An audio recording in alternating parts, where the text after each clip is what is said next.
Ассалаумағалейкум ардақты ағайын. Жаңа Қазақстанда әділдік орнау үшін орашолақ басшылар кетіп, орнына өз қара басының қамын емес, халықтың жанын түсінетін жаңа адамдар керек. Өйткені аузымен орақ оратындардың қолымен жаңғақ шаға алмайтын уақыт көрсетті. Әңгіменің ауанынан айтылар ақпараттың кезектен парламент мәжілісінің сайлауы жайында боларын аңғардыңыздар ағайын. Ендеше депутат болуға дымы қалмай дайындалып жүргендерді бағдарға алып, алдағы сайлаудың ау жайын баяндайық.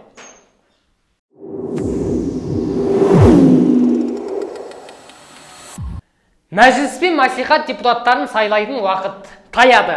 Билік бәйгесінде бақ сынайтын 7 партия бар. Бұл жолғы саяси доданың ерекшелігі сол, сайлау пропорционалды мажоритарлы жүйемен өтеді. Демек, тек партиялық тізіммен ғана емес, сонымен бірге жекелеген азаматтар да өзін ұсыну арқылы мандат үшін таласқа түсе алады. Қай партиядан қанша кандидат сайлауға түсетіні экранда мұқият қараңыздар, құрметті көрермен. Ал біз әрі қарай кеттік.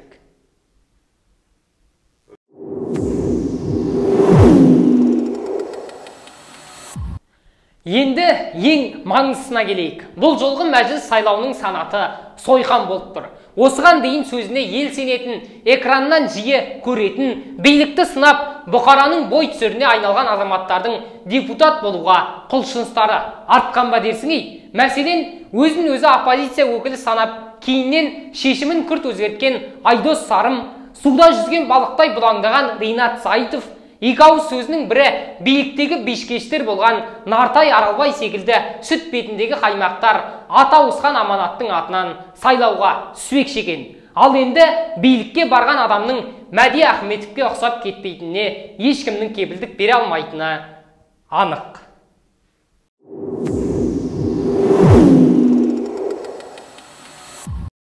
Саясат сахнасына санасы тәуелсіз, жаңа Қазақстаннан қуат алған азаматтардың келгенін құп көреміз. Десе де, заң шығарушы органның төменгі палатасы саналатын мәжілісті өнер адамдары жағалап кеткен секілді. Жаңадан құрылған Республика партиясының тізімін блогер Бейбіт Әлібеков пен әзілкеш Нұрлан Қоянбаев сынды азаматтарды байқадық. Ақындар мен әзілкештер жиналған мәжіліс құрамы концерт беріп жүрмесе болғаны.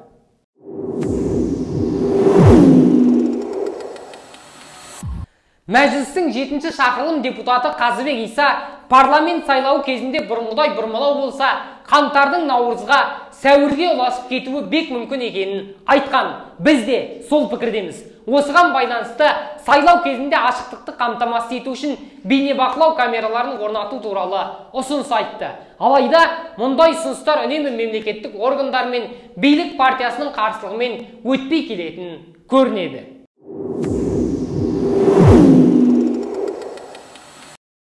Қаңтар туралы ақпарат таратамын деп 15 күнге қамалған журналист Тұман Мұхаммедкәрім мәжіліске үміткер болу үшін әбігерге түсті. Билік сөзін сөйлейтін тілшілерді тұғырға қондырғысы келе ме, біз мұны түсінбедік. Өзінің айтуынша, себеп соңғы 10 жылда бір аумақта тұрақты тұрмауы. Алайда журналист талабының орындалмауын заңсыз деп санайды. Өз құқығын білетін Думан Мұхаммедкәрім оңай шағылар жаңғақ емес. Ол номері 12-ші аудандық сайлау комиссиясына қарсы сотта жеңіске жетті. Енді сот шешіміне сәйкес сайлау оны мәжіліс депутаттығына кандидатқа заңнамамен қойылатын талаптарға сәйкес деп тануға міндетті.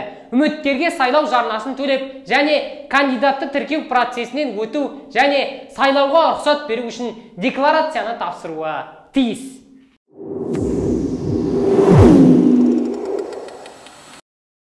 Шындықтың шылбырын, туралықтың тізгінін ұстаған жандардың сайлауда бақ сынауы әділетті Қазақстанның бастауы деп білейік пе?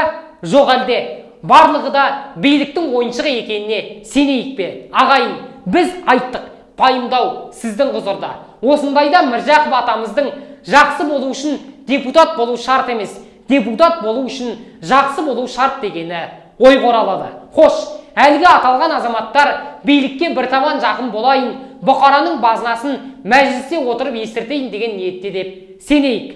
Құрметті көрермен, осымен бағдардың кезекті саны тәмам. Ағайын анығын білсін десеңіздер, осы бейне жазбаны таратыңыздар. Каналға жазылыңыздар, қоңыраушаны басыңыздар. Жақсылық Зейнешев, жақсылықта жолыққанша ағайын.